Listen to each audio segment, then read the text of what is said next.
Assalamualaikum warahmatullahi wabarakatuh. Jumpa lagi di Ajantea Channel. Semoga semuanya dalam keadaan sehat walafiat. Amin ya robbal alamin. Kali ini saya akan cerita tentang taubatnya seorang perampok ulung yang kemudian menjadi ulama agung, menjadi ulama masyhur dan merupakan salah satu guru Imam Syafi'i rahimahullahu ta'ala, yaitu Fudail bin Iyad. Sahabat Ajantea dimanapun berada, hidayah merupakan karunia Allah subhanahu wa ta'ala. Dia memberikannya kepada siapa saja yang dikehendakinya, termasuk kepada penjahat sekalipun. Imam Az-Zahabi pernah menceritakan kisah seorang pencuri yang bertaubat. Kemudian dia menjadi seorang ulama besar. Beliau menceritakan Fudail bin Iyad dulunya seorang penyamun yang menghadang orang-orang di daerah antara Abu Warda dan Sirjis. Awal mulanya beliau pernah terpikat oleh seorang wanita. Suatu malam beliau menyelinap ke rumah seorang wanita tersebut. Ketika beliau memanjat tembok, tiba-tiba beliau mendengar seseorang yang membaca Al-Quran.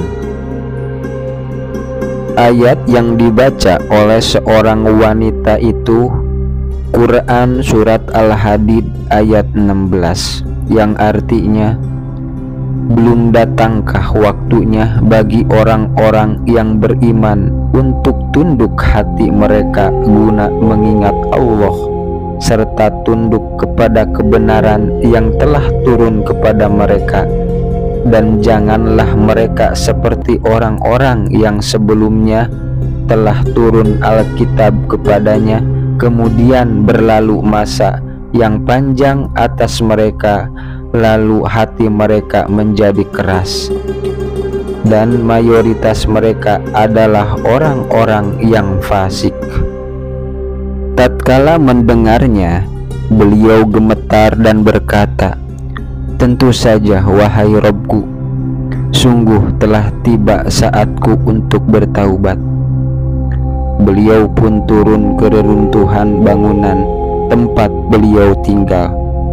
Tiba-tiba saja sekelompok orang yang lewat, sebagian mereka berkata, "Kita jalan terus," dan sebagian yang lain berkata, "Kita jalan terus sampai pagi, karena biasanya Fudail menghadang kita di jalan ini." Fudail menceritakan, "Kemudian aku merenung dan bergumam, aku menjalani kemaksiatan-kemaksiatan di malam hari, dan sebagian dari kaum muslimin ketakutan kepadaku, dan tidaklah Allah menggiringku kepada mereka ini, melainkan agar aku bertaubat kepadamu, dan aku jadikan taubat itu dengan tinggal di Baitul Haram."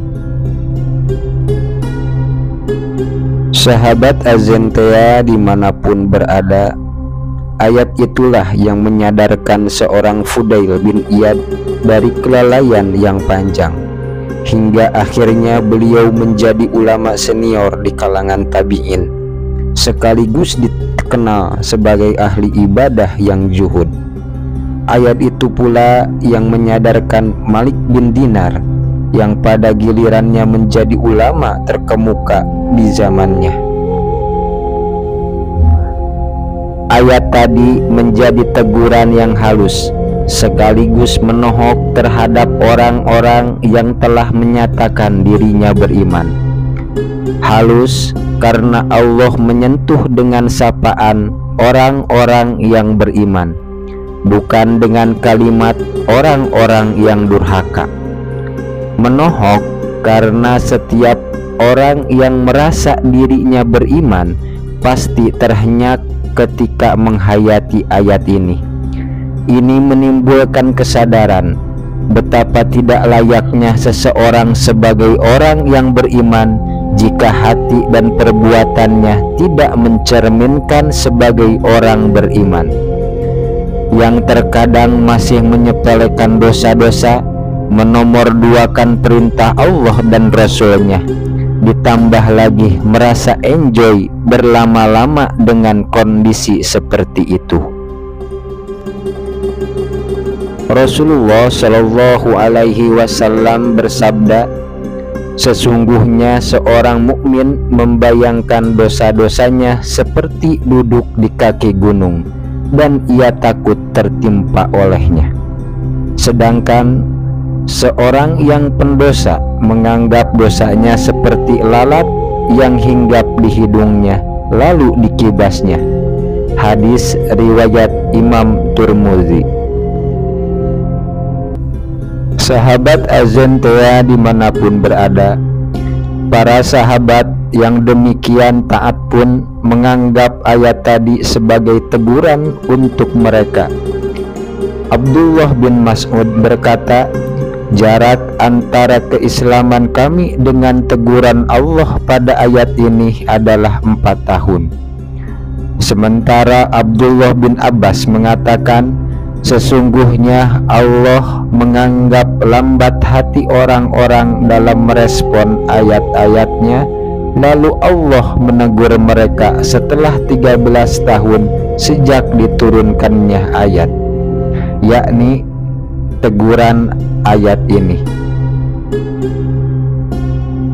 Membaca ayat tadi, mestinya kita tersadar Allah masih memberi kesempatan kita untuk bertaubat dan menyuruh kita bersegera kembali kepadanya setelah sekian lama teledor dan lalai. Dan kita tidak tahu seberapa lama lagi Allah masih memberi kesempatan dan menunggu kita untuk memperbaiki diri. Allahumma a'inni ala dzikrika wa syukrika wa husni ibadatik.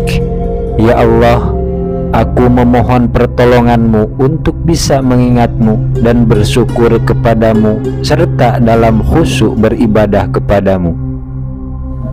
Sahabat Azentea dimanapun berada, semoga kita semua dapat mengambil hikmah dari cerita tadi. Wassalamualaikum warahmatullahi wabarakatuh.